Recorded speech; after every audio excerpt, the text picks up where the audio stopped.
수업을 시작하겠습니다.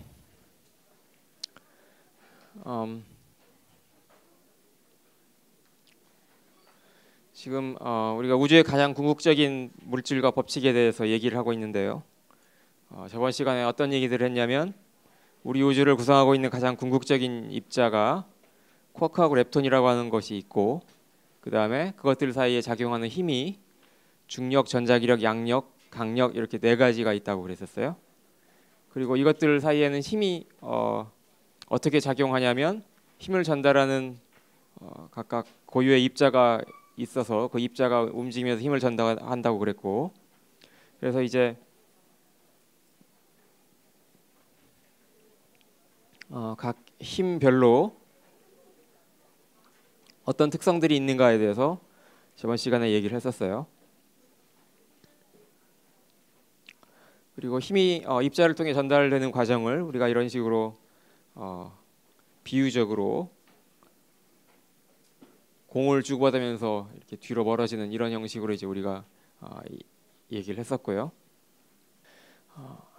그래서 이제 기본적으로 어떻게 입자들 사이 힘이 전달되는가, 힘이 작용하는가 이런 거에 대해서 얘기를 했고, 그 다음에 이제 그 근본적인 네 개의 힘 중에서 아직까지 우리가 다루지 않았던 양력과 강력에 대해서 좀 더 얘기를 해보기로 하죠. 저번 시간에 뭐라고 얘기했었냐면 양력은 네 가지의 힘 중에서 중력을 제외한 그 세 개 중에 가장 약하기 때문에 양력이라고 부른다고 그랬고,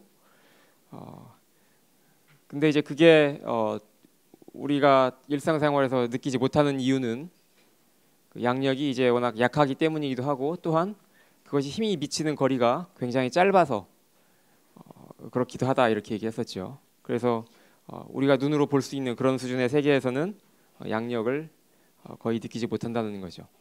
우리 일상생활은 전자기력과 중력 정도만 있으면 거의 대부분을 기술할 수 있기 때문에. 네, 그럼 양력은 어떤 힘이냐? 그러면 이제 저번 시간에 그 쿼크와 렙톤에 1세대, 2세대, 3세대 해가지고 세 가지 세대가 있다고 그랬었죠. 그다음에 이제 그 각 세대별로 이제 그 질량이 달라요. 그래서 1세대는 가볍고 2세대, 3세대로 갈수록 더 무거워지거든요. 근데 이렇게 무거운 쿼크와 렙톤이 가벼운 것들로, 그러니까 큰 세대가 높은 세대가 낮은 세대로 이렇게 이제 바뀔 수가 있어요. 근데 그렇게 무거운 쿼크와 렙톤을 가벼운 쿼크와 렙톤으로 바꿔주는 그런 역할을 하는 힘이 바로 양력이다 이렇게 얘기를 할 수 있죠. 그 다음에 이제 그 한 세대 안에서도 두 개의 쿼크가 있고 또는 두 개의 렙톤이 있잖아요. 이렇게 쿼크가 한 세대 안에서도 이제 무거운 것과 가벼운 것이 있는데, 이렇게 무거운 것이 가벼운 것으로 이렇게 분기할 때 그때 양력이 작용하게 돼요. 그리고 이제 무거운 것이 가벼운 입자로 갈 때 우리가 보통 분기한다 이런 표현을 쓰고요. 근데 아무튼 이제 이렇게 한 입자가 다른 입자로 분기하게 되면 그럼 이제 그 무거운 것은 그 상대성 이론에 의하면 에너지가 더 큰 거잖아요. E는 mc 제곱에 의해서. 근데 그게 이제 가벼운 것으로 갔기 때문에 이제 그 사이에 약간 에너지가 남죠. 그 에너지가 남게 되고 그 남는 에너지로 이제 새로운 종류의 입자가 생기기도 하고, 그다음에 그 생긴 입자가 아주 빠르게 움직이기도 하고 이렇게 되죠. 그러면서 소위 말하는 방사능이라고 하는 것이 이제 발생되게 돼요.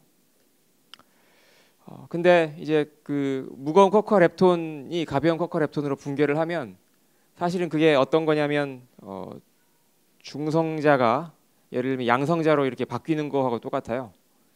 저번 시간에 뭐라고 얘기를 했었냐면 중성자는 자세하게 설명하지 않았지만 이렇게 이제 쿼크 3개로 되어 있다고 그랬는데 그 쿼크 3개가 U, D, D 이렇게 이제 U 하나하고 D 쿼크 2개하고 이렇게 해서 3개의 쿼크로 되어 있거든요. 근데 그 중에서 예를 들어서 이 D가 U보다 더 무거워요. 그래서 이 D가 U로 분괴를 할 수가 있는데, 그러면 D가 U로 바뀌게 되면 이제 이게 UUD 이렇게 되거든요. 그럼 UUD는 이게 양성자예요.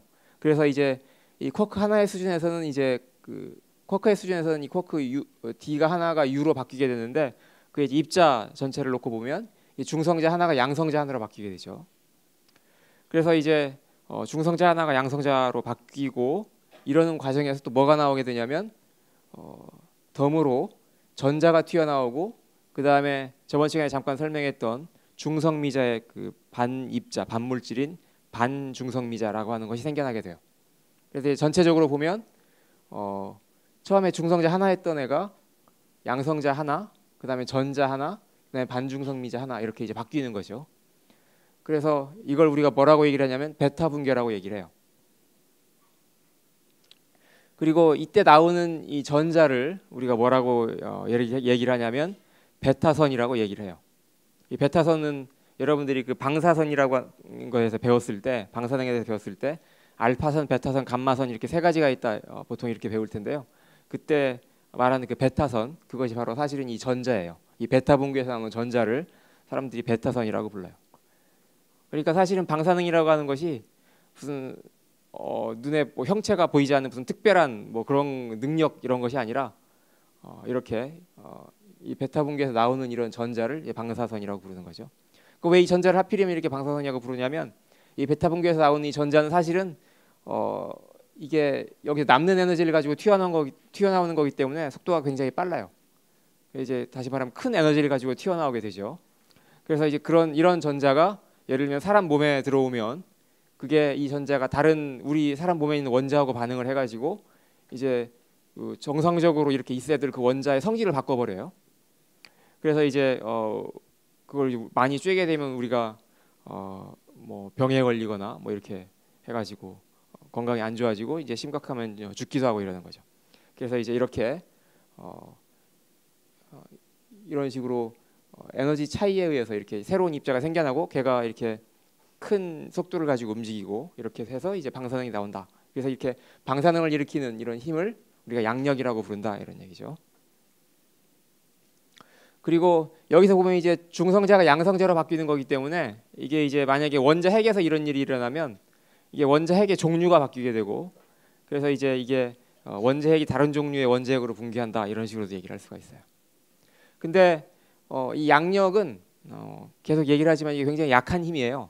그다음에 위치는 거리도 짧고 그래서 이것이 뭐 아주 활발하게 일어나는 건 아니고 그러니까 어쩌다 한 번씩 그러니까 어쩌다라고 하는 건 이제 사람 수준에서 뭐 이렇게 얘기하는 건 아니고 이제 그 원자 수준에서 얘기하는 그 타임 스케일이 굉장히 짧은 거긴 하지만 어쨌든 다른 힘에 비해서 비교적 그 천천히 일어나는 그런 사건이기 때문에 이런 일이 사실은 어디서 많이 일어나냐면 그 별 속에서도 일어나거든요. 그래서 이제 이런 과정을 통해서 별이 에너지를 내게 되는데 그때 이게 비교적 천천히 일어나기 때문에 별이 어떤 한순간에 자기가 가지고 있던 모든 에너지를 다 폭발을 바깥으로 내보내고 이렇게 폭발하는 것이 아니라 꾸준히 아주 오랜 기간 동안 별이 에너지를 내게 돼요. 그러니까 예를 들면 태양도 수십억 년 전에 생겨가지고 지금까지 계속 에너지를 내고 있죠. 앞으로도 수명이 뭐 그렇게 꽤 오래 길 것이고 이렇게 아주 긴 세월 동안 별이 에너지를 꾸준히 낼 수 있는 이유가 뭐냐면 거기서 그 관여하는 그러니까 이렇게 힘이 그러니까 그 별이 이렇게 빛나도록 할 때 바로 이 양력이 작용하고 있기 때문에 그런 것이다 이런 얘기예요. 그 다음에 이런 식으로 이제 양력이 작용하는 과정에서 어떤 입자가 전달돼 가지고 힘을 전달해 주느냐, 어떤 입자에 힘이 전달되느냐, 그러면 이제 양력을 매개하는 그 입자를 W 보손 혹은 Z 보손 이렇게 얘기를 한다고 그랬죠. 보손이라고 하는 건 이제 페르미 보손할 때 그 보손을 얘기하는 거고요. 그냥 간단하게 줄여서 W 혹은 Z 이렇게 얘기를 하기도 해요. 그 다음에 얘네들이 사실은 뭐 전하가 있는 것도 있고 없는 것도 있고 그래서 위에다가 이제 W 플러스 W 마이너스 Z 제로 이런 식으로 표시를 하기도 해요. 근데 이 양력을 이렇게 즉 방사능이죠. 그러니까 당시에는 이제 양력이 뭔지도 몰랐던 시절이지만 아무튼 방사능을 통해서 우리가 양력의 존재를 알게 됐는데 이 방사능을 처음으로 발견한 사람이 어떤 사람이냐면 이제 그 유명한 퀴리 부부고 그 다음에 베크렐이라고 하는 그 사람이에요. 그래서 세 명이 이제 방사능 물질이라고 하는 걸 처음 발견하게 됐고요. 그래서 이 공로로 이 세 사람은 노벨상을 받았고 이제 그 퀴리 부부 중에서 이제 퀴리 부인이 우리가 잘 알고 있는 그 사람이고 사실은 남편 피에르 퀴리도 이제 같이 물리학자였어요. 그래서 부부가 물리학자였고요. 이 세 사람이 같이 물리학상을 받았고 그 다음에 이제 그 뒤에 물리학상을 받은 뒤에 남편 퀴리는 죽었어요. 교통사고로 2년 있다가 죽었죠. 그다음에 이제 그 우리가 잘 알고 있는 퀴리 부인, 즉 마리 퀴리는 나중에 또 8년 있다가 1911년에 이번에 노벨 화학상을 받았어요. 그래서 사실은 뭐 퀴리 부인이 보통 이제 유명한 과학자라고 우리가 알고 있는데 그게 뭐 그냥 여성 과학자라서 특별히 뭐 우대해주고 유명하고 그런 것이 아니라 그냥 역사를 통틀어서 물리학상 한 번 받고 화학상 한 번 받고 이런 식으로 서로 다른 분야에서 과학상을 물리학상과 화학상을 받은 사람은 퀴리 부인이 유일해요. 그렇기 때문에 이제 뭐 그냥 전체 과학자 중에서도 퀴리 부인이 차지하고 있는 그 위치가 이제 상당히 큰 거죠. 그다음에 이 퀴리 부부는 이제 부부만 노벨상을 받은 게 아니라 그 가문이 아주 그냥 그 노벨상 가문이어가지고요. 딸도 노벨상을 받았어요. 딸이 둘인가가 셋인가 있었는데 그 큰 딸이 이제 이데르네 퀴리라고 있는데 그 남편하고 같이 또 노벨 화학상인가를 받았고요. 그다음에 또 다른 딸은 그 딸의 사위가 또 그 무슨 평화단체 사무총장인가 뭔가 해가지고 노벨 평화상을 받을 때 대표로 가가지고 받고 뭐 이랬어요. 그래서 이제 우리나라는 하나도 못 받았지만 과학상을 이 퀴리 가문에서는 그냥 통째로 여러 개를 받았죠. 그래서 그 가족 중에서 가장 노벨상을 가장 많이 받은 가족이기도 해요. 그 다음에 이제 그 또 퀴리 부인은 어떤 걸로도 이렇게 세간에 떠들썩했었냐면 이제 남편이 죽은 다음에 당시에 랑제방이라고 하는 그 유명한 물리학자가 있었는데 이 사람은 유부남이었어요. 근데 이 사람과의 연문설이 떠들어가지고 한때 떠들썩했었죠. 근데 이때 이제 아인슈타인은 이 두 사람의 결혼을 적극적으로 지지했었다고 그러고 아인슈타인이 워낙 자유분방한 사람이기 때문에. 근데 이제 이때가 보면 알겠지만 1900년대 초반이잖아요. 그래서 사실은 이게 뭐 지금 상상할 수 없을 정도로 남녀 차별이 심했던 시절이었어요. 그래서 노벨상을 처음 받을 때 퀴리 부인은 뭐 교수도 아니었어요. 교수도 아니었고 무슨 그냥 남편을 도와주는 비공식 조수 뭐 이런 거 정도였거든요. 그냥. 근데 이제 둘이 노벨상을 같이 받았고, 근데 노벨상을 받은 다음에도 그 퀴리 부인을 이렇게 별로 인정을 안 해주려고 그랬었어요. 노벨상을 받았음에도 불구하고 그래서 교수 자리 주기도 꺼리하고 이랬었는데, 근데 그 다음에 또 노벨상을 받으니까 그 다음에 이제 감히 대적할 사람이 없잖아요. 유일하게 노벨상을 2개 받은 사람이니까. 그래서 그 다음부터는 이제 뭐 아무도 차별을 엄두를 못 냈고, 그래서 이제 실력으로 이 남녀 차별을 극복한 그런 대표적인 사례라고 할 수 있어요. 그 다음에 이제 양력에 대해서 조금 더 알아보면 아까 얘기한 것처럼 양력은 힘이 매우 약하고 그래서 중력을 제외한 세 힘 중에서 가장 약하고 그다음에 힘이 미치는 거리도 가장 짧아요. 이 힘이 미치는 거리가 가장 짧고 그래서 이제 우리가 일상생활에서 양력을 느끼지 못한다 그런 얘기고요. 근데 이렇게 힘도 약하고 미치는 거리도 짧은 이유는 뭐냐면 힘을 매개하는 입자, 이 W 보존과 Z 보존 얘네들이 사실은 무겁기 때문에 그래요. 그러니까 예를 들어서 빛, 즉 광자는 질량이 없거든요. 질량이 없기 때문에 걔는 이제 아주 가벼워가지고 쉽게 말하면 빛의 속도로 멀리까지 날아갈 수가 있는데 얘네들은 굉장히 무거워요. 무겁기 때문에 그러니까 비유적으로 얘기를 하자면 이제 무거운 애가 뒤뚱뒤뚱 이제 그 힘을 전달해줘야 되니까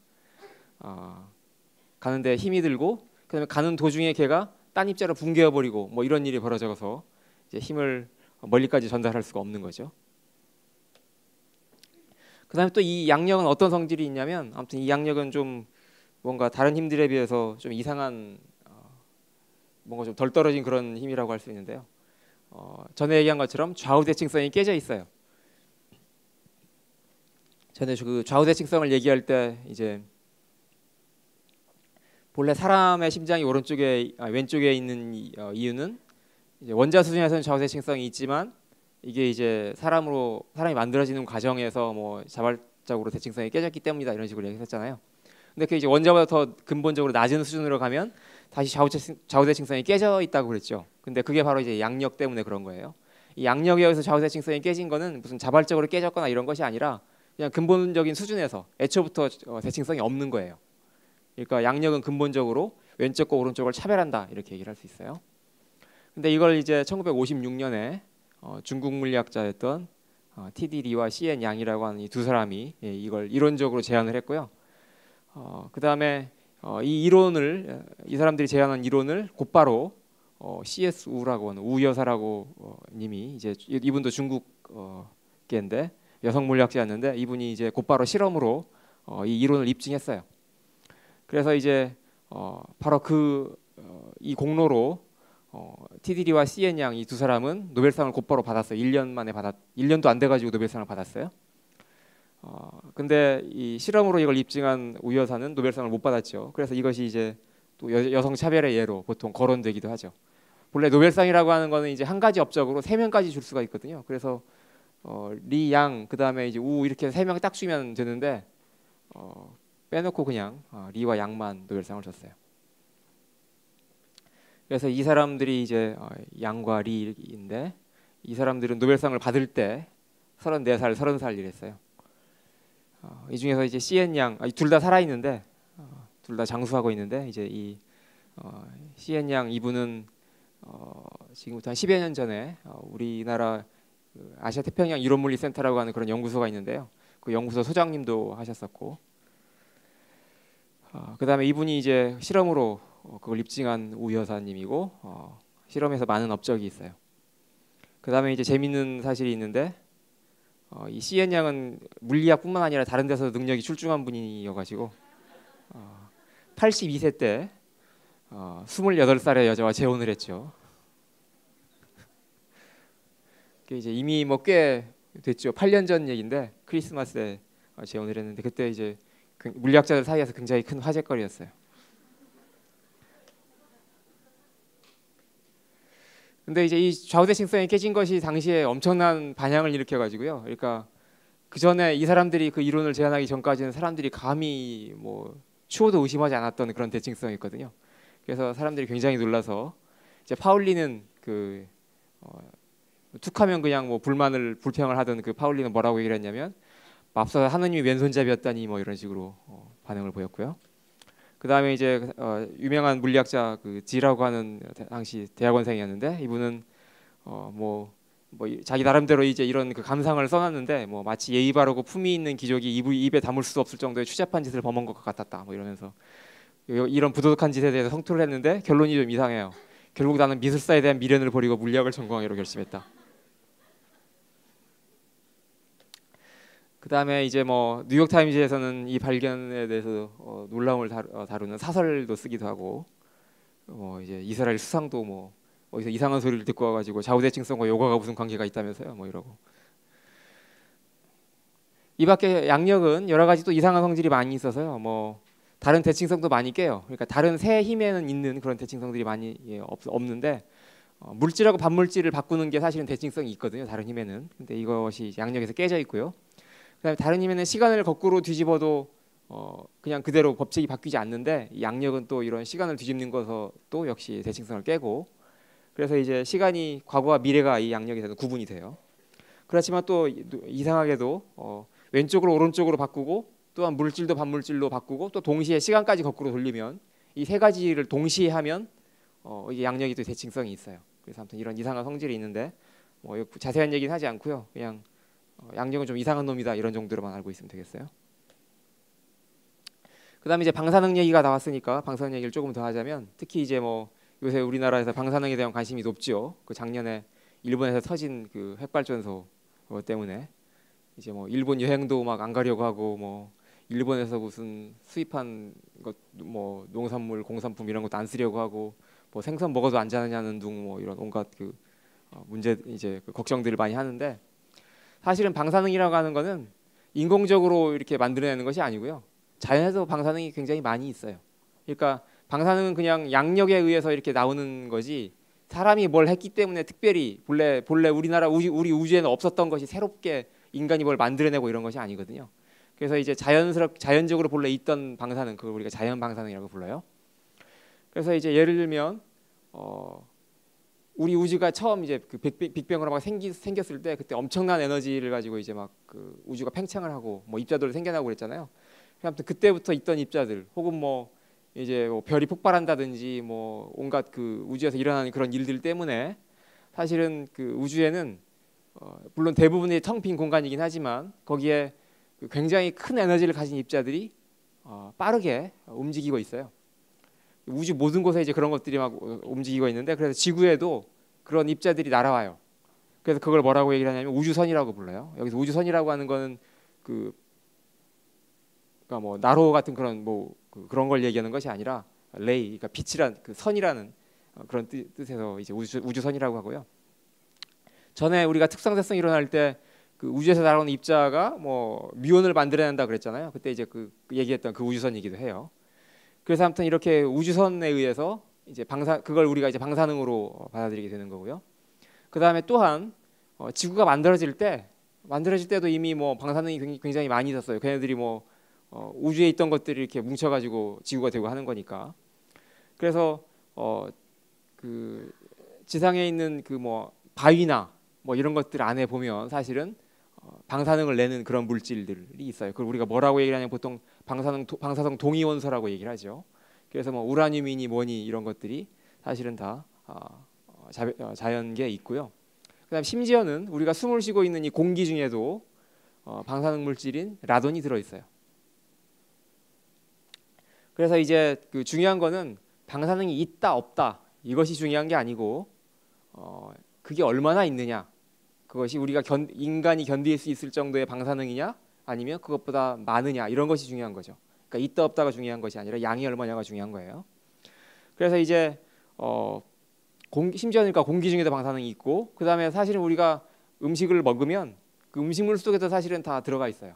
그러니까 방사능 물질이라고 하는 거는 사실은 어디든지 다 곳곳에 숨어 있고 우리 몸 안에도 들어가 있는 것이고, 우리가 숨을 쉬면서도 들이마시고 내뱉기도 하고 음식을 먹을 때도 있고 뭐 항상 있는 거예요.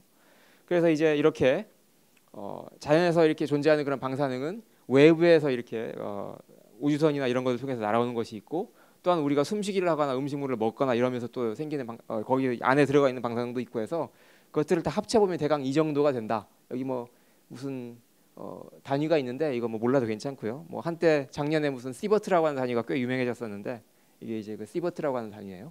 근데 아무튼 이제 이 숫자는 뭐 중요한 건 아니고요. 아무튼 이런 식으로 우리가 그 방사능 양을 측정할 수 있다 이 정도만 알고 있으면 되겠고요. 그래서 이제 중요한 거는 그럼 허용치가 얼마냐 이런 거죠.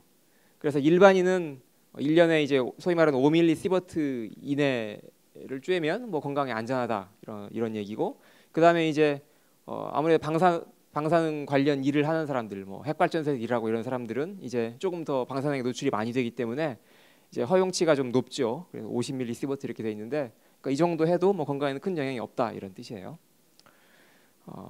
그 다음에 이제 우리가 X선 촬영을 해도 X선이 사실은 이제 전에 얘기한 것처럼 전자기파 빛이죠. 빛인데 그게 이제 진동수가 짧은 것이고 에너지가 더 큰 거예요. 그래서 그 에너지가 그 큰 빛도 사실 우리 몸에 들어오면 우리 몸 안에 있는 원자들을 파괴하고 이럴 수가 있기 때문에 이제 그게 이제 방사능으로 취급이 되는 거죠.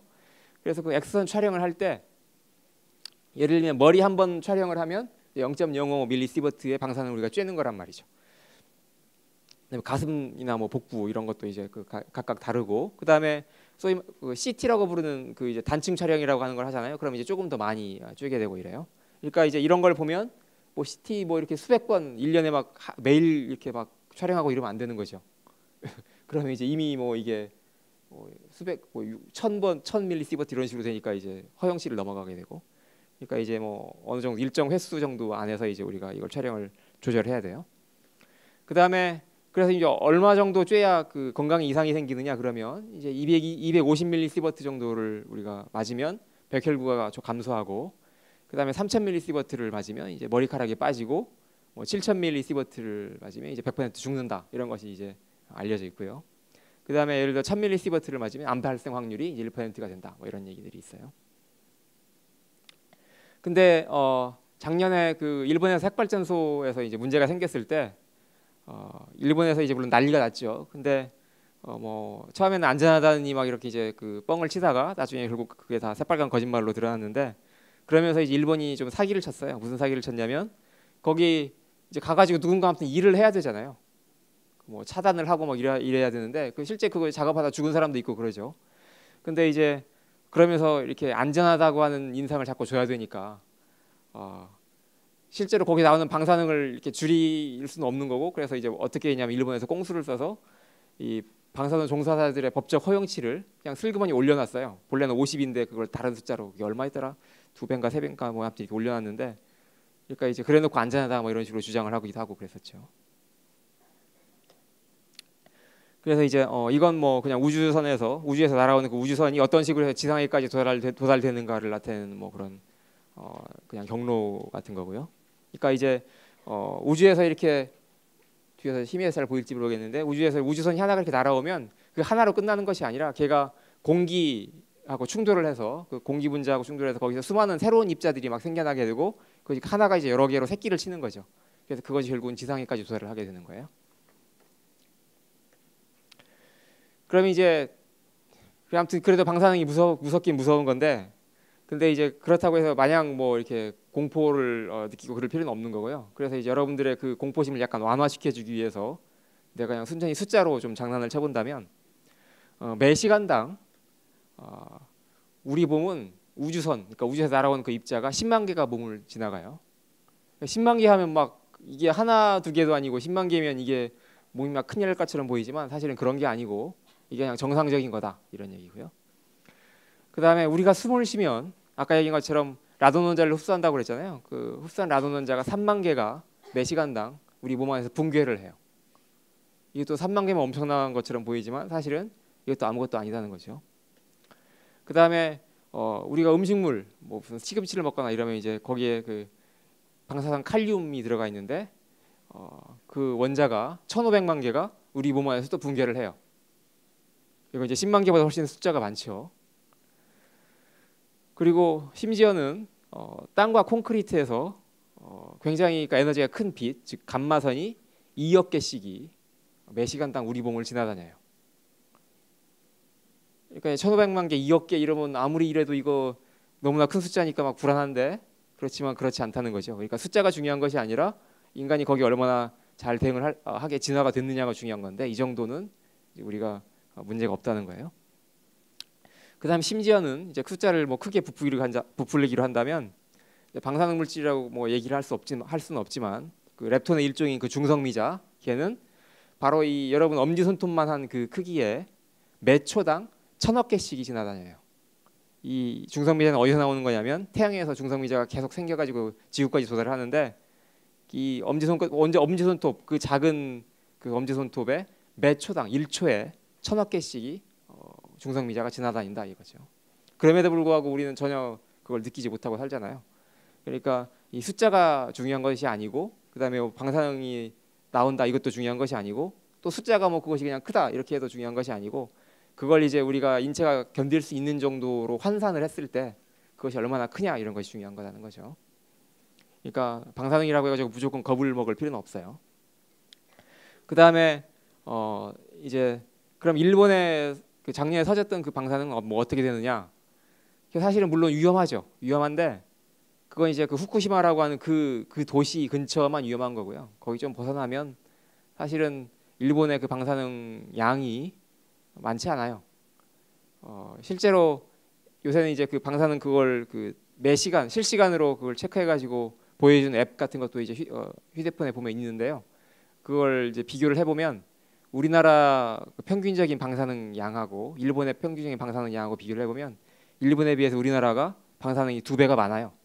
2배 더 많은 거. 그래서 이제 방사능 때문에 나 일본 여행 안 갈 거야. 이건 이제 완전히 말도 안 되는 얘기고. 그러니까 예를 들어 서울하고 도쿄하고 비교를 하면 서울의 방사능 양이 일본의 2배예요. 뭐 서울이 100일 때 일본은 50이에요. 근데 그게 이제 그 후쿠시마로 가면 이제 엄청나게 커지죠. 그렇지만 그 근처를 제외한 나머지 부분은 일본이 훨씬 낮아요, 사실은. 그럼 왜 우리는 방사능이 높은 곳에 사느냐? 뭐 원전이 많아서 그런가? 뭐 그런 건 아니고요. 그냥 우리나라 그 땅이 본래 그래서 그래요. 그러면 그게 뭐 우리가 조상님이 우리 뭐 땅을 잘못 잡은가 하면 그것도 아니고요. 그냥 지구가 평균적으로 그런 거죠.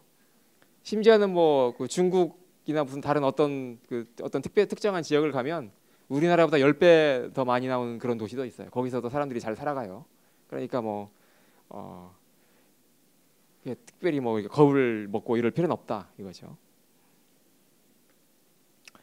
혹시 질문 있어요? 네. 중성미자에 설명을 해달라고요. 그러니까 중성미자는 그러니까 이거 보면 뭐 천억 개씩이 막 지나다니는데도 우리가 지금 전혀 뭐 느끼지 못하잖아요. 그러니까 이 정도로 중성미자는 사실은 존재를 알아내기가 굉장히 힘든 입자인데요. 그래서 어떤 그 우리나라 어떤 교수님은 뭐라고 얘기를 했냐면 이 중성미자를 겨우 존재하는 입자 이렇게 얘기를 했어요. 그러니까 전혀 알아낼 그게 있는지 없는지 알아낼 수 없으면 뭐 완전히 반응을 안 하는 건데 근데 이제 겨우 걔가 존재한다는 걸 알 수 있을 정도로 아주 약하게 다른 입자들하고 다른 물질하고 반응한다는 거죠. 근데 이제 왜 얘가 이렇게 약하게 반응을 하냐면 기본적으로 이제 그 다른 물질하고 반응을 잘 하려면 그 네 가지 힘 중에서 뭔가 강한 힘이 중성미자하고 작용을 해야 되는데 중성미자는 강력이 작용하지 않아요. 그래서 강력은 제외되고 그 다음에 얘는 질량이 거의 없어요. 아주 최근에 와서 몇 년 전에 와서 얘가 이제 질량이 아주 약간 있다 그 정도를 겨우 알아냈거든요. 그러니까 거의 뭐 빛의 속도로 얘는 항상 움직여요. 그러니까 질량이 거의 없기 때문에 얘는 중력하고도 잘 반응을 안 해요. 왜냐하면 중력이 있으려면 뭔가 질량이 있어야 되잖아요. 무거워야 되잖아요. 그 다음에 게다가 얘는 정기적으로 중성이에요. 그러니까 전자는 뭐 전기 음전하를 가지고 있으니까 전자기력 뭐 이렇게 작용하고 하는 거지만 얘는 정기적으로 중성이라서 정자기력도 작용을 안 해요. 그래서 네 가지 그래서 남는 그 네 가지 힘 중에서 남는 건 양력 하나밖에 없어요. 근데 양력은 가장 약한 힘이잖아요.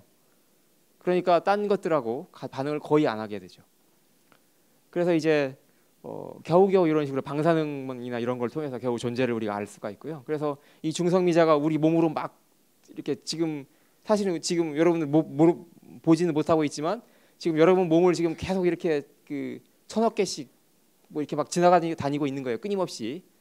근데 그럼에도 불구하고 걔는 우리 몸하고 전혀 충돌을 하지 않고 그냥 쑥쑥 지나다니는 거죠, 그냥. 개수는 어떻게 하냐고요? 그럼에도 불구하고 그 몇 개 겨우 반응하는 그런 것들을 이제 잘 분석을 해가지고 우리가 개수를 알아내죠. 그래서 이제 그 표준 모형이라고 하는 그 이론을 통해서 사실은 이 중성미자가 다른 입자들하고 어떤 식으로 반응을 하는지 그리고 반응을 할 때 예를 들면 예를 들면 초당 몇 개의 충돌이 일어나는지 이런 걸 다 우리가 계산을 할 수가 있어요. 정확하게 계산을 한 다음에 그게 아무튼 굉장히 작은 숫자긴 하지만 그거하고 그다음 실제 실험하고를 비교를 해보면 실험이 아주 잘 맞아요. 그래서 이제 그런 걸 통해서 우리가 이 성질을 아는 거죠. 뭐라고요? 크기는 현재까지 크기를 잴 수 없어요. 그러니까 현재 표준 모형에 의하면 크기가 0이에요. 크기가 점으로 알려져 있어요.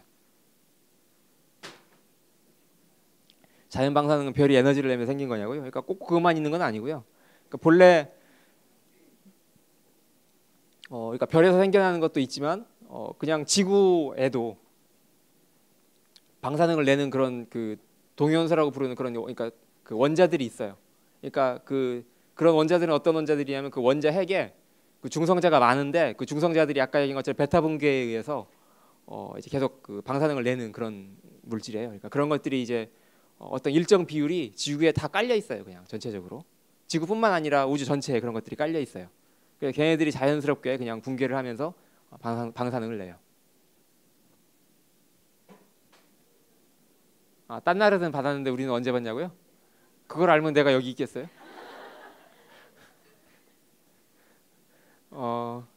그 이제 노벨상에 우리나라 그 과학자들 중에서 노벨상에 여태까지 가장 가까이 갔던 사람이 이제 뭐 바로 뒤에 아마 얘기를 하겠지만 이제 이휘소 박사라고 하는 여러분들이 들어본 적 있을지 모르겠지만 이제 그분이었는데요. 그분은 이제 좀 그 불행하게 됐어요. 그래서 그 얘기는 뒤에서 다시 할 거고요. 그 다음에 뭐 한때 떠들썩했던 그 황우석 교수 그분은 그렇게 사기를 쳐가지고 그렇게 됐고 그 다음에 그 밖에 이제 지금 현재 노벨상 후보라고 할 만한 업적을 가지신 분들이 몇 분 계세요. 그분들이 이제 실제로 받을 거냐 아닐 거냐 그건 이제 그 노벨상 위원회 판단에 따라야 되는 건데 이제 뭐 그건 어떻게 될지 모르죠. 그게 2년 전인가 뭐 여러분들이 기억이 날지 모르겠지만 그래핀이라고 해가지고 뭐 노벨 물리학상 받을 때 뭐 한국 물리학자가 사실은 받을 수 있었는데 놓쳤다 뭐 이런 거를 그 기사가 났었어요. 그거 기억한 적이 있을지 모르겠는데 이제 그런 식으로 후보들이 몇 분 계세요. 근데 그게 이제 어떻게 될지는 아직 몰라요. 물론.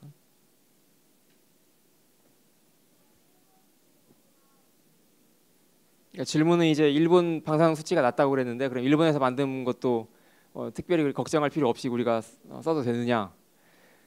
그러니까 그게 후쿠시마에서만 안 만들어졌으면 상관없어요. 근데 후쿠시마에서 만들어진 건 일본에서 못 만들게 할까요? 아마 내 생각에. 거기 그건 뭐 사람 살 데가 못 되기 때문에 거기는 지금 텅 비어 있는 상태고 거기서 뭘 만들 수가 없죠. 그러니까 거기 나는 것을. 그러니까 특별히 후쿠시마 산 이런 식으로 써 있지 않으면 그게 걱정할 필요는 없을 거예요.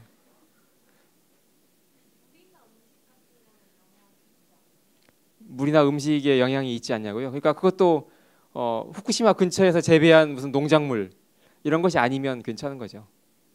물은 이제 물론 예를 들면 바닷물이 전 세계를 떠돌기 때문에 뭐 방사능이 전 세계로 퍼져나갔을 거고 그래서 이제 예를 들면 그 생선이 물고기가 그걸 먹고 방사능이 축적되고 이럴 수는 있겠죠. 근데 그러면 사실은 그게 다 그 지구 전체로 퍼져나간 거기 때문에 그게 상당히 희석됐을 거예요 아마. 그래서 뭐 정말 그 후쿠시마 근처의 바다 뭐 이런 데서 잡힌 고기가 아니면 그것도 뭐 특별히 문제는 안 될 거예요. 중성미자가 우리 몸을 지나다니는 게 양자역학적으로 뭐 양자역학적인 현상이냐고요? 그러니까 뭐 얘기를 굳이 하자면 양자역학적인 거죠. 이건 다 양자역학적으로 일어나는 일인데, 그러니까 우리가 뭔가 몸이 이렇게 그 아무것도 그러니까 틈이 없이 그냥 백팩에 뭔가 가득 들어차 있는 거라고 생각하는 건 큰 착각이라는 거죠. 그런데 그냥 그렇지만 중성미자 같은 애들은 그냥 쑥쑥 지나다닐 수 있으니까.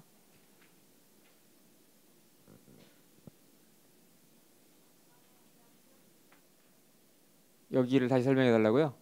이거 뭐 자세히 알 필요는 없는 거예요. 이게 좀 뭐 어려운 얘기이기도 하고 그렇기 때문에. 그렇지만 이제 뭐 다시 얘기를 하자면, 그러니까 본래 양력은 쿼크나 렙톤 하나에 작용하는 그런 힘이에요. 그런데 이제 중성자는 쿼크 세 개로 되어 있기 때문에 그 세 개 중에 하나가 변할 수가 있는 거죠. 그래서 그 중에 D가 U보다 무겁기 때문에 D가 하나가 U로 바뀔 수가 있어요. 그래서 D가 하나가 이렇게 여기 있던 애가 이렇게 U로 바뀌면, 그러니까 이제 여기 처음에 이렇게 있던 애가 U로 바뀌게 되면 이게 이제 이건 중성자고 이건 양성자가 되는 거거든요. 근데 그 과정에서 이제 전자가 하나 튀어나오고 뭐 반중성미자라고 하는 입자가 튀어나온다 뭐 이런 거예요. 이걸 이제 우리가 베타 분계라고 부르죠. 이게 그래서 양력에서의 그 대표적인 반응이에요. 그 다음에 이제 강력에 대해서 얘기를 해보면요.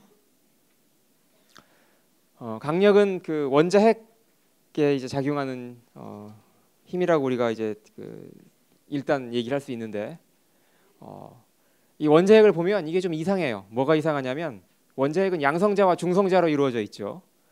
근데 중성자는 말 그대로 전기적으로 중성이에요. 그러니까 전자기력은 전혀 작용하지 않아요. 반면에 양성자는 전부 다 양전하잖아요. 서로 전부 플러스니까 사실은 전자기력만 생각한다면 얘네들은 서로 밀어내야 돼요. 그러니까 중성자는 아무 힘도 작용하지 않고, 그러니까 걔네들은 있으나 마나한 애들이고, 양성자는 서로 밀어내니까, 밀어내면 얘네들이 이렇게 뭉쳐 있을 수가 없잖아요. 근데 뭉쳐 있는 거니까 왜 얘네들이 이렇게 흩어지지 않고 뭉쳐 있을까? 이렇게 우리가 물어볼 수가 있는 거죠. 그러니까 얘네들이 뭉쳐 있으려면 뭔가 다른 힘, 새로운 종류의 힘이 얘네들을 바깥으로 흩어지지 못하게 꽉 붙잡고 있어야 된다는 거죠. 근데 서로 잡아당기는 힘 하면 우리는 중력을 떠올릴 수 있어요. 중력에 의해서 얘네들이 서로 이렇게 뭉쳐 있을 수도 있는데, 근데 중력은 이게 후보가 될 수 없어요. 왜냐하면 전에 얘기한 것처럼 중력은 전자기력에 비해서 굉장히 약한 힘이기 때문에 중력이 전자기력을 이기고 이걸 뭉쳐있게 할 수는 없는 거죠.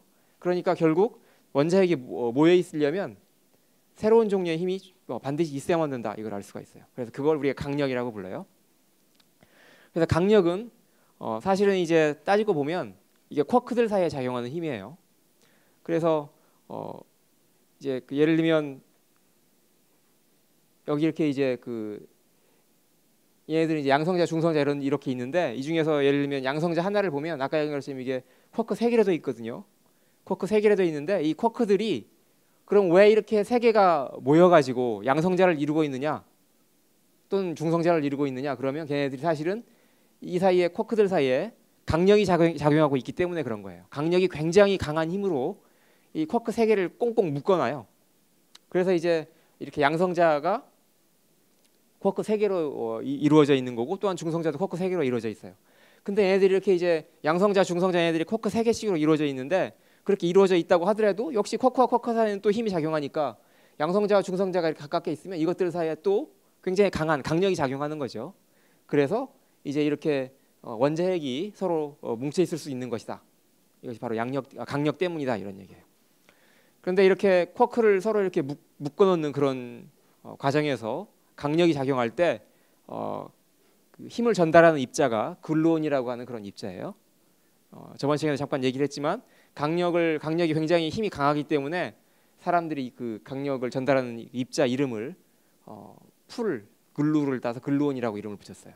물론 이것도 그 사실은 그 겔만이 붙인 이름인데요. 아무튼 그래서 이제 이렇기 때문에 강력이 있는 거고요. 근데 이렇게 이제 이 힘이 굉장히 강하잖아요. 강력이 굉장히 강하기 때문에 사실 여기 엄청난 에너지가 지금 농축되어 가지고 들어 있다고 할 수 있어요. 그래서 사실은 우리가 그 원자폭탄, 핵폭탄 이런 거 얘기를 하는데 이 핵폭탄이 이렇게 강한 엄청난 에너지를 낼 수 있는 이유가 뭐냐면 이렇게 강한 힘으로 묶여 있는 그 원자핵이 쪼개지면서 나오는 에너지가 바로 이제 그 원자력이라고 부르는 거기 때문에 그래요. 그래서 이 지금 이 동영상은 실제 장면인데요. 그러니까 인류가 처음으로 핵폭탄 실험에 성공했을 때 그때 이제 그 비행기를 타고 올라가 가지고 사실은 이게 뭐 원자폭탄 쐈을 때 바로 그 근처에서 이걸 찍은 게 아니고요. 수십 킬로미터 떨어진 곳에서 그 비행기 타고 있는 그 비행사도 죽으면 안 되니까 이제 그 사람 이제 이렇게 찍은 거예요. 그래서 이제 이렇게 그 원자력이 이 에너지가 어디서부터 나오는 거냐 그러면 이제 강력에 의해서 굉장히 큰 에너지, 걔네들이 가지고 있던 큰 에너지가 풀리면서 나오는 거다 이거죠. 그래서 그 에너지가 이제 원자폭탄도 만드는 거고, 그 다음에 이제 지금 우리가 쓰고 있는 그 원자력 발전소의 그 전기도 만들어내고 그러는 거예요. 근데 사실은 이걸 가지고 또 우리가 어떤 얘기도 할 수가 있냐면, 그러니까 아까 이렇게 원자핵이 뭉치는 것이 바로 강력에 의해서 그렇다고 그랬잖아요. 그러니까 만약에 강력이 없었으면 예를 들면 양성자 하나만 돌아다니거나 중성자 하나만 돌아다니거나 그냥 그래야 돼요, 자연에.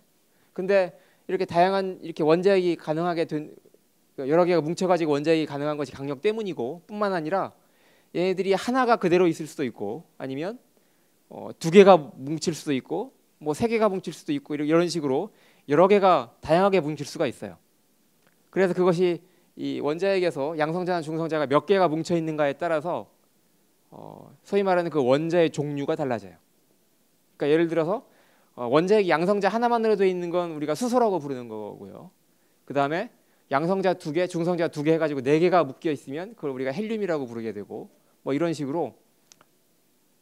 그 다음에 이제 그 양성자가 6개가 같이 묶여 있고 거기에 뭐 중성자가 또 달라붙고 이러면 그걸 우리가 탄소 원자핵이라고 얘기를 하고요. 그다음에 또 뭐 8개가 양성자 8개가 있으면 그걸 우리가 산소의 원자핵 이런 식으로 얘기를 해가지고 몇 개가 모여 있는가에 따라서 각각 그 모여 있는 그 원자핵이 다른 종류의 원자들을 만들게 돼요.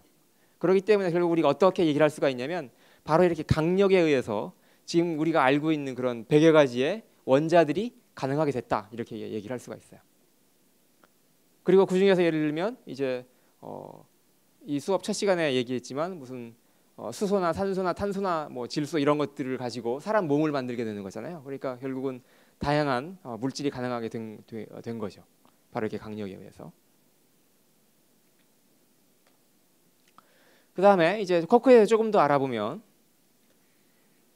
쿼크는 색깔이 있어요. 이제 강력이 어떤 식으로 그렇게 강한 힘이 작용하는가를 지금 얘기를 하는 건데요.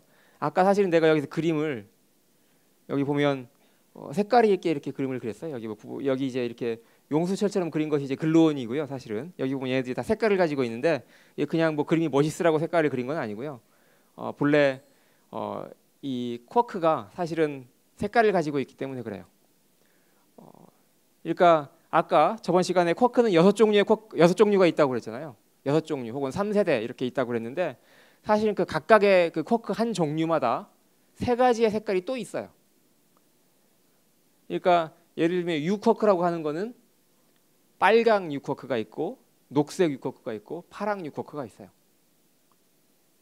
그 다음에 또 예를 들면 디쿼크가 있다 그러면 그 디쿼크에도 빨강, 녹색, 파랑 이런 식으로 있어요. 이 색깔은 빛의 삼원색하고 똑같은 색이에요. 그래서 각각의 쿼크들마다 세 종류의 색깔이 있는데 이게 진짜 우리가 눈으로 볼 때 그 빨간색이 보인다 이런 건 아니고요. 그냥 그 물리학자들이 그냥 편의상 이걸 색깔이라고 이름을 붙였어요. 그 다음에 이걸 빛의 삼원색을 따가지고 빨강, 녹색, 파랑 이런 식으로 이름을 붙였어요. 그럼 왜 하필이면 색깔이라고 이름을 붙였느냐? 그러면 그게 이게 아주 특별한 성질을 색깔하고 굉장히 비슷한 성질을 가지고 있기 때문에 그래요. 그 다음에 이 쿼크에 대해서 얘네들이 또 이제 반물질이 있을 거 아니에요? 그래서 그걸 우리가 반쿼크라고 부르는데 그래서 이제 이 색깔이 예를 들면 U에 아까 빨강, 녹색, 파랑 세 가지의 색이 있다고 그랬잖아요. 그럼 U의 반쿼크, U바라고 하는 것이 있어요. U의 반쿼크가 있는데 얘네들은 어떤 색깔을 가지고 있냐면 빨강의 보색, 그러니까 합쳐가지고 흰색이 되는 거. 우리가 뭐 중고등학교 미술 시간에 뭐하고 합치면 흰색이 되고 뭐 이런 거 배우잖아요. 그래서 빨강의 보색을 색으로 가지고 있고 그 다음에 녹색 U쿼크는 그거의 반물질은 이제 그 녹색의 그 보색인 이거 이제 우리가 마젠타라고 얘기를 하는데 아무튼 이제 이런 색을 가지게 되고 그 다음에 파란 U쿼크는 파랑의 보색 이거 노란색이에요. 노랑 색을 가지게 된다 이거죠. 그래서 이제 보통 우리가 빛의 삼원색 하면 빨강, 녹색, 파랑 이렇게 얘기를 하고 그 다음에 또 이제 여러분들이 초등학교 때부터 그 물감의 삼원색 이래가지고 빨강, 노랑, 파랑 이렇게 배우잖아요. 근데 사실은 그건 잘못된 거고 그냥 그때는 외우기 쉬우라고 빨강, 노랑, 파랑 우리 그게 눈에 잘 띄니까 뭐 그렇게 그냥 외우는데 그게 사실은 물감의 삼원색이 정확하게 빨강, 노랑, 파랑은 아니고요. 엄밀하게 얘기를 하면 빛의 보색이 사실은 그 삼원색이에요. 그래서 이제 여기 보면 이게 파란색하고 비슷하게 생겼죠. 그래서 이제 보통 그냥 사람들이 이걸 파란색이라고 얘기를 하고 이게 빨간색하고 좀 비슷하게 생겨가지고 이걸 빨간색이라고 얘기를 하는데 물감의 삼원색 할 때 사실은 정확하게는 이게 그렇지 않고 이게 이제 뭐 그 사이안이라고 부르고 이걸 마젠타라고 부르고 이렇게 이제 이게 그래서 사실은 완전히 빨간색과 완전히 뭐 파란색 이것이 물감의 삼원색은 아니죠. 실제 빛의 삼원색은 빨강, 녹색, 파랑인데 물감의 삼원색은 그거의 보색이에요. 그래서 합쳤을 때 빛으로 합쳤을 때 흰색이 되는 거 그런 것이 사실은 물감의 삼원색이에요. 그래서 이제 그 삼원색을 여기서 우리가 반쿼크에서 색깔로 이렇게 이제 정해놓죠. 근데 이걸 이렇게 이제 색깔로 하는 이유는 뭐냐면 이 쿼크들이 서로 강력에 의해서 굉장히 강하게 작용을 할 때 이 색깔을 서로 주고받아요. 그러니까 예를 들면 여기 밑에 지금 뭐 이렇게 그림으로 대강 그려놨는데 처음에 이제 이쪽에서부터 이쪽이 시간이에요. 시간이 이렇게 위로 올라가고 있는데 처음에 예를 들어 녹색 쿼크가 이렇게 가다가 얘가 파란색 쿼크로 바뀌어요. 파란색 쿼크로 바뀌면서 거기 그 색깔의 차이에 해당되는 것만큼 그 색을 가지고 있는 글루온을 내보내는 거예요. 글루온은 사실 색이 두 가지가 있어요. 예를 들면 여기 녹색을 가지고 있고 그 다음에 파란색이 나갔으니까 여기 파란색의 보색, 그래 녹색과 반파랑 이런 색을 글루온이 가지고 다른 곳으로 가요. 그러면 그 색을 가지고 간 그 글루온이 다른 쿼크를 만나면 이제 그 서로 또 색을 교환해 가지고 다른 쿼크의 색을 바꿔주고 이런 식으로 서로 색깔을 바꾸면서 이 과정에서 굉장히 강한 힘이 작용하게 되죠. 근데 여기 뭐 구체적으로 색이 어떻게 바뀌고 이런 건 전혀 중요한 게 아니고요. 그냥 아무튼 이렇게 색을 주고받으면서 강한 힘이 작용한다 이렇게만 알고 있으면 되겠어요. 그래서 이렇게 서로 색을 주고받으면서 강한 힘이 작용하는 것이 이제 강력이다 이러기 때문에 이 강력에 대한 이론을 뭐라고 얘기를 하냐면 양자 생력학이라고 얘기를 해요. 양자는 양자역학적인 이론이기 때문에 양자가 붙은 거고 생력학은 봤듯이 색깔을 주고받으면서 힘이 작용하는 거니까 생력학이라고 그래요. 그리고 영어로는 이제 색이 크로모이기 때문에 퀀텀 크로모 다이나믹스 이렇게 얘기를 하고 약자로 줄여서는 QCD 이렇게 얘기를 해요. 전에 양자 전기역학은 QED라고 그랬는데 이제 여기는 QCD예요. 근데 이 쿼크는 사실은 굉장히 이상한 성질을 가지고 있어요. 전에 잠깐 얘기한 적이 있지만 구체적으로 어떤 성질을 가지고 있냐면 이 이 쿼크들은 색깔이 있다고 그랬잖아요. 근데 이 색깔이 있는 쿼크들은 혹은 일반적으로 색깔이 있는 어떤 입자는 혼자서 돌아다니지를 못해요. 그러니까 마치 여러분들이 그 엄한 부모님을 만나가지고 밤늦게 막 이렇게 혼자 돌아다니면 못 돌아다니게 하잖아요. 뭐 통금 시간 있어가지고 10시 안에 들어와 뭐 이러고 안 들어오면 이제 벌 받고 뭐 이러는 건데, 뭐 혹은 기숙사에서도 뭐 11시에 점호하고 뭐 이러잖아요. 근데 그런 것처럼 혼자 못 돌아다녀요, 이 쿼크는. 그래서 그럼 언제 돌아다닐 수가 있느냐 그러면 이 쿼크들이 가지고 있는 색이 서로 합쳐져 가지고 흰색이 될 때만 돌아다닐 수가 있어요. 그래서 이제 이 빛의 그 삼원색이 합쳐졌을 때 어떤 식으로 색깔이 나타나는가 그걸 우리가 알고 있잖아요. 그런 식으로 얘네들이 합쳐져 가지고 흰색이 될 때 그때만 자연계에 뿅 하고 모습을 나타낼 수가 있어요. 자유스럽게. 그래서 예를 들면 빨간 쿼크와 녹색 쿼크와 파란 쿼크 이 세 개가 한꺼번에 모여 있으면, 그러면 합쳐져 가지고 흰색이죠. 그러면 걔네들이 비로소 하나의 입자로 우리한테 모습을 나타내게 돼요. 그래서 이것이 바로 예를 들면 양성자나 중성자가 쿼크 3개로 이루어져 있는 이유예요. 그러니까 쿼크 하나만으로는 실험에서 발견이 안 되고 3개가 모여 있는 형태로 양성자나 중성자 이렇게 발견이 되고요. 또는 색이 흰색이 되는 방법이 또 한 가지가 더 있는데, 그건 뭐냐면 빨간색이 빨간색의 보색, 그 사이안 이것과 합쳐졌을 때 그럼 또 흰색이 될 거 아니에요.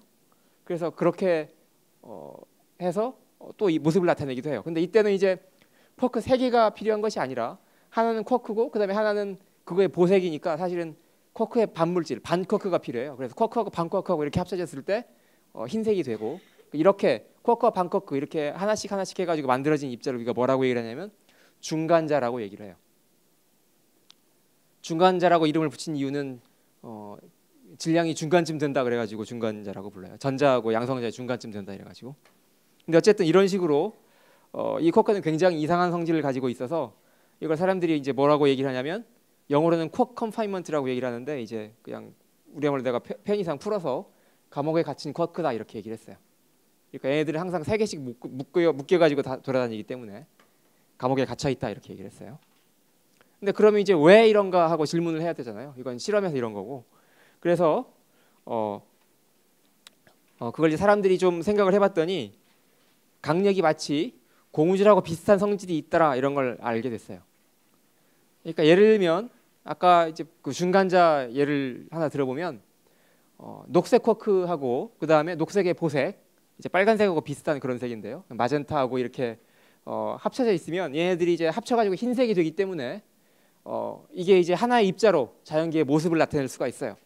근데 그럼 얘네들 사이에 우리가 힘을 작용해가지고 얘네들 이제 서로 분리를 하려고 노력을 해본다고 생각을 해보세요. 그러니까 얘네들을 이제 마치 이렇게 끊어내려고 하면 어떤 일이 벌어지냐면 이거하고 이렇게 서로 묶어놓는 글루온이 마치 고무줄처럼 막 늘어나는데 점점 늘어나는데, 근데 이게 늘어나면 우리가 이제 그 장난으로 이렇게 친구하고 고무줄 늘리기 이런 걸 해보면, 여러분들이 어렸을 때 해봤을지 모르겠는데 해보면 이 고무줄을 서로 잡아당길수록 점점 불안해지죠.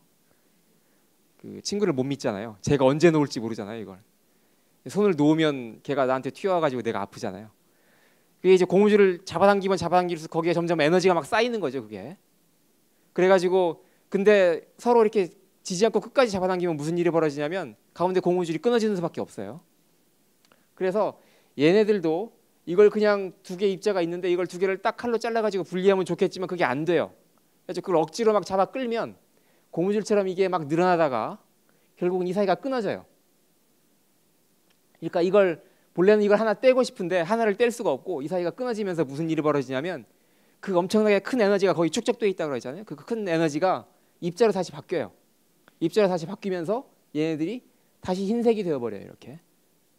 그래서 이 사이에서 하나는 반쿼크가 생기고 또 하나는 쿼크가 생겨서 다시 요놈 이거 왼쪽에 있는 거 2개 쌍 자체로 또 흰색이 되고 오른쪽에 있는 2쌍이 다시 흰색이 되고 이런 식으로 해서 결국은 우리가 쿼크 하나를 떼어내지를 못하고 항상 이렇게 흰색이 되어버려서 결국은 계속 감옥에 갇혀 있게 된다 이런 얘기죠.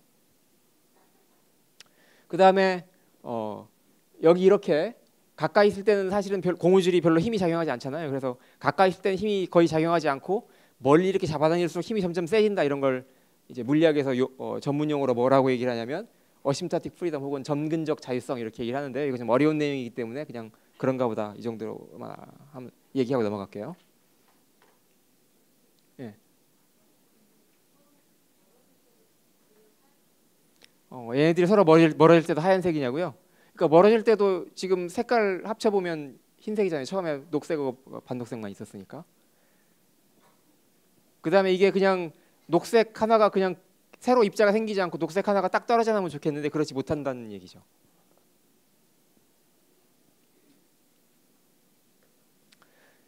그래서 이런 이론을 이제 양자생력학이라고 하는데 이거를 1973년에 이제 그로스 폴리츠 윌책이라고 하는 이 세 사람이 이 이론을 완성했어요. 아까 얘기한 소위 말하는 그 점근적 자율성이라고 하는 것이 어떤 이론에 존재한다 이런 걸 증명하고 뭐 그러고 이제 실험적으로 검증이 되고 이러면서 31년 후에 무려 2004년에 그래 노벨상을 받았고요. 근데 이 이론은 워낙 어려운 이론이라서 이 이론은 완성됐지만 이 이론을 풀어가지고 다양한 실험에서 정확한 답을 구하는 건 또 다른 문제예요. 그러니까 이론은 아는데 답을 잘 몰라요. 그래서 이걸 완벽하게 푸는 거 이것이 이제 아직까지 해결되지 않은 문제고 심지어는 이게 수학에서도 굉장히 중요한 문제가 되어버려가지고 수학에서도 이제 앞으로 20세기에서 21세기로 바뀌면서 새로운 1000년 동안 앞으로 1000년 동안 풀어야 될 수학 문제 7가지 해가지고 이제 선정한 게 있는데 그 중에 하나로도 수학에서도 굉장히 중요한 문제로 이게 다뤄지고 있어요. 그래서 이제 이 사람이 그로스고 이 사람이 폴리츠고 이 사람이 윌책이고 이 사람이 폴리츠인데 이 사람들이 나이를 보면 이 1973년이죠. 그 당시에 32살이었고 윌책은 22살이었고 폴리츠는 24살이었어요. 나는 뭐 하고 있는지 모르겠고 여러분도 안심할 수 없죠. 22살, 24살이니까. 그 다음에 이제 이 강력에 대해서 얘기를 하다 보면 우리가 또 조금 그 몸무게에 대해서 우리가 좀 재밌는 얘기를 할 수가 있는데요. 그러니까 이제 여러분들 이 중에서 이제 뭐 다이어트 막 이런 거 하고 막 그런 사람도 있을 텐데 항상 그 내 몸무게는 도대체 어디서 온 거야? 뭐 누가 좀 가져갔으면 좋겠어. 뭐 이렇게 얘기를 하잖아요. 그러니까 이제 우리의 몸무게는 어디서 왔는가? 를 구체적으로 따져보자 이거죠. 그러니까 왜 누구는 45kg이고 누구는 100kg이냐 이거죠.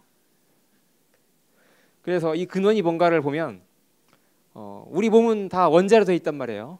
근데 원자는 다시 원자핵과 전자로 되어 있고 원자핵은 다시 양성자와 중성자로 되어 있다고 그랬죠. 그러니까 이제 우리 몸무게는 다 양성자, 중성자, 전자 이런 것들의 무게를 다 합치면 되는 거죠. 그런데 실제로 그 무게를 보면 양성자와 중성자는 전자보다 2000배 정도 무거워요. 그러니까 전자는 사실은 몸무게를 따질 때 뭐 있으나 마나 한 거예요. 걔네들 다 합쳐봐야 2000분의 1 그냥 더해질 뿐이에요. 그러니까 실제 대부분의 몸무게는 양성자와 중성자에서 온 것이다. 이렇게 우리가 얘기할 수 있고요. 그런데 또 뭐라고 얘기했냐면 양성자는 또는 중성자는 각각 쿼크 3개씩으로 되어 있다고 그랬잖아요. 그럼 우리는 여기서 어떻게 바로 생각할 수가 있냐면 그럼 우리 몸무게는 다 쿼크에서 온 것이구나 이렇게 생각할 수가 있어요. 그런데 실제로는 이 쿼크의 질량은 개개의 질량은 사실은 굉장히 가벼워요. 그래서 쿼크의 질량을 보면 3개 합쳐봐야 양성자의 질량이 5%도 안 돼요. 그럼 나머지 95% 이상은 어디서 왔느냐? 양성자의 그 질량은 어디서 왔느냐 이렇게 물어볼 수가 있잖아요. 그건 사실은 쿼크가 이제 3개가 이렇게 갇혀 있죠. 아까 그 감옥에 갇혀 있다고 그랬는데 걔네들이 그냥 갇혀가지고 곱게 갇혀가지고 그냥 꼼짝도 않고 있는 것이 아니라 얘네들이 사실은 그 안에서 굉장히 좌충우동을 해요. 그러니까 마치 죄수가 감옥에 갇혀 있는 죄수가 막 탈옥을 하려고 온갖 그 발악을 하는 거 그런 거하고 비슷하다고 할 수 있어요. 그래서 아무튼 얘가 이제 막 거기서 그러니까 굉장히 그 작은 그 틀 안에서 지금 갇혀 있는 거기 때문에 걔네들이 아주 격렬하게 막 운동을 하고 있어요. 사실은 그 안에서 그 과정에서 사실은 그러니까 그걸 도망가지 못하도록 글루온이 이제 붙잡고 있는 거죠. 그게 굉장히 강한 에너지로 그걸 붙잡고 있어야 될 거 아니에요. 그래서 사실은 거기서 생겨나는 그때 그 붙잡고 있는 그 에너지가 쿼크 하나하나의 질량보다 훨씬 많은 에너지를 가지고 있어요. 그래서 그걸 2는 mc 제곱에 의해서 환산을 하면 거기서 생겨나는 그 질량이 쿼크의 질량보다 엄청나게 많아가지고 그러니까 쿼크의 질량은 5% 미만이고 이렇게 글루온에 의한 에너지 거기서부터 나오는 그 질량이 95% 이상이다 이거죠. 그래서 결국 대부분의 질량은 그 강력에 그러니까 글루온이라고 하는 건 바로 강력에 의한 거죠. 거기서 나오는 것이다 이렇게 얘기할 수 있고 결국 다이어트라고 하는 건 뭐냐? 이걸 이렇게 줄이는 거 이게 바로 다이어트인데 이걸 좀 더 유식하게 물리학에서 용어로 얘기를 하자면 다이어트는 몸에서 강력에 의한 에너지를 줄이는 것이다 이렇게 얘기를 할 수 있어요. 앞으로 이제 다이어트를 할 때 내 몸에서 강력에 의한 에너지를 좀 줄여야 되겠어 이렇게 이제 얘기를 하면 되는 거죠.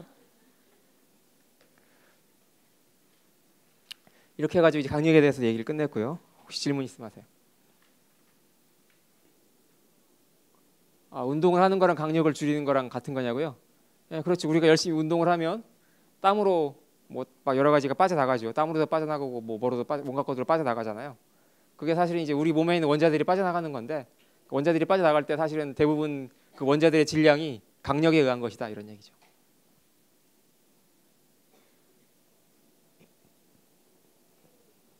그러니까 질문은 이제 아까 쿼크하고 반쿼크하고 해서 입자 두 개 가지고 뭔가 다른 입자를 만들 수 있다고 그랬는데 그러면 입자들이 전부 다 쿼크 세 개로 되어 있다고 하는 건 틀린 얘기 아니냐 이제 이게 질문인데요.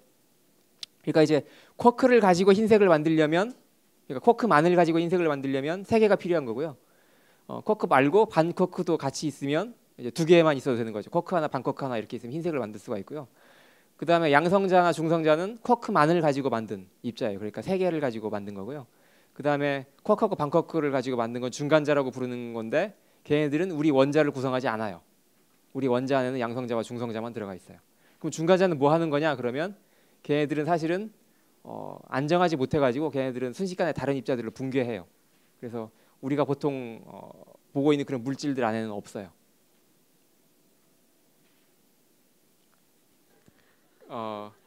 그래서 이제 그 중간자가 그러니까 붕괴할 때는 어떤 힘이 의한 거냐는 건데, 그러니까 그건 여러 종류가 있어요. 그러니까 강력에 의한 것일 수도 있고, 아니면 양력에 의한 것일 수도 있고, 아니면 뭐 전자기력에 의한 것일 수도 있고, 그건 다양한 가능성이 있어요.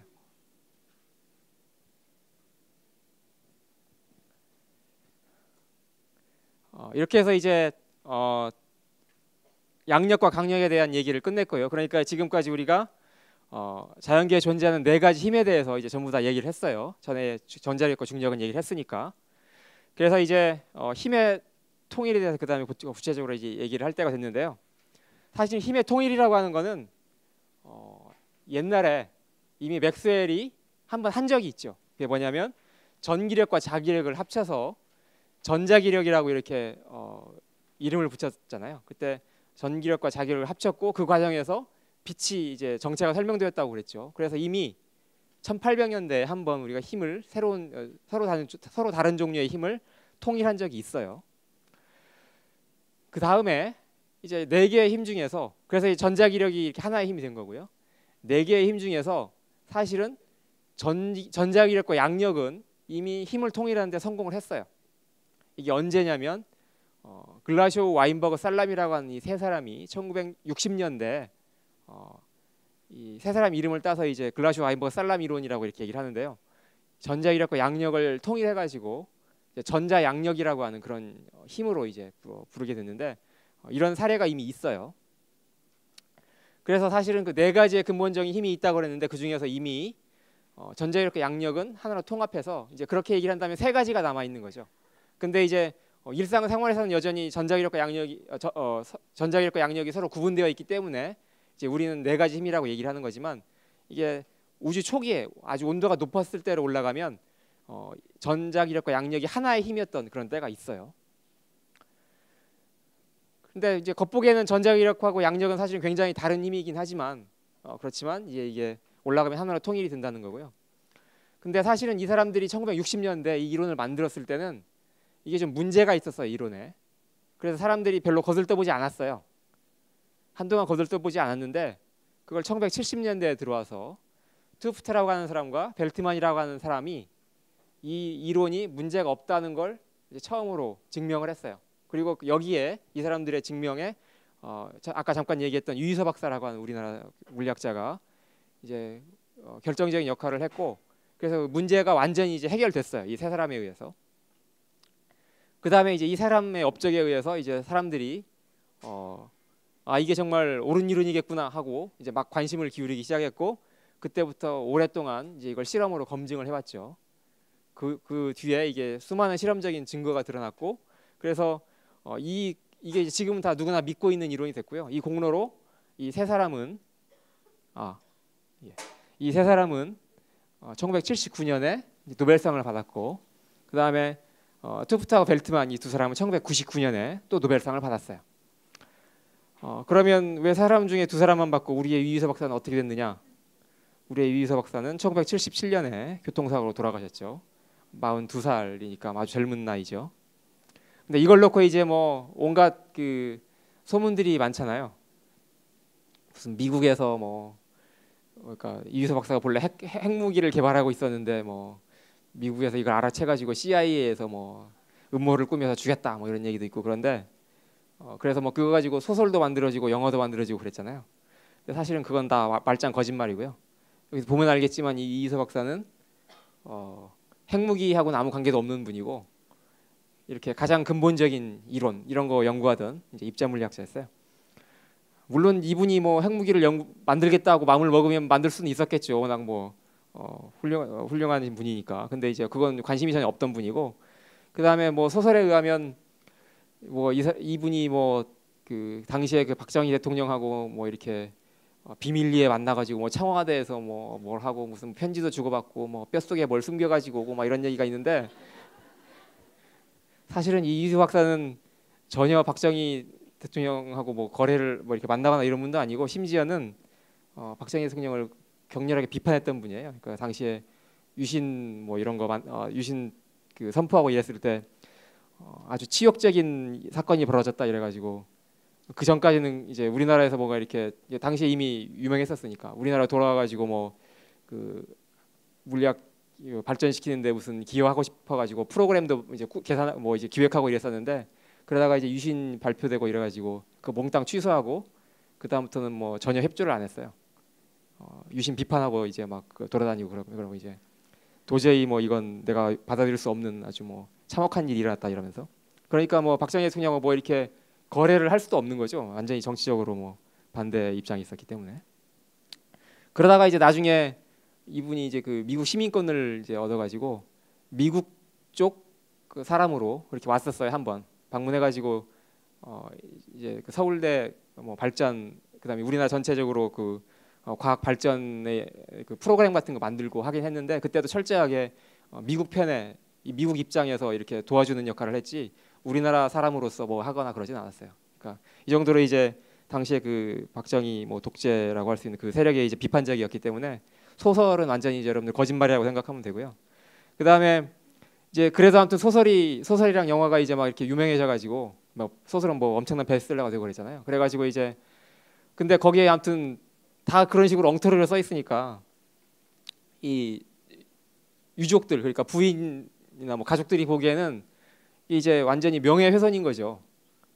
본래 고인의 의도하고는 전혀 뭐 다르게 지금 상업적으로 이용되고 있다 이래가지고 그 소설가랑 뭐 이런 사람들을 명예훼손으로 고소를 했어요. 우리나라에 고소를 했는데 그 재판 결과가 어떻게 됐냐면 그게 아주 굉장히 묘한 재판 결과가 나왔는데 그러니까 이게 허위 사실인 건 맞는데 그러니까 그 판사가 뭐라고 판결했냐면 허위 사실인 건 맞는데 그렇다고 해서 명예훼손인 건 아니다. 왜냐하면 허위 사실이긴 하지만 그런 소설로 인해서 이유서 박사가 우리나라 그 국민들한테 좀 더 널리 알려졌기 때문에 명예훼손인 건 아니다. 뭐 이렇게 판결이 내려져 가지고 사실 말이 안 되는 거죠. 그러니까 가짜 그러니까 왜곡된 사실로 유명해지면 그게 무슨 소용이 있겠어요? 본인의 뜻하고는 전혀 관계가 없는 완전히 반대된 결과가 나왔는데. 그래서 아무튼 이제 그것 때문에 이제 유족들이 우리나라하고는 이제 더 이상 대화를 하지 않으려고 그래요. 이유서 박사의 부인은 본래 중국계였던가 뭐 그런데 그래서 지금은 좀 이제 잘못됐죠. 그러니까 좀 불행한 관계가 됐는데 우리나라 사람들이 이렇게 찾아가면 같이 얘기해주지도 않고 그래요. 오늘은 여기까지 하겠습니다.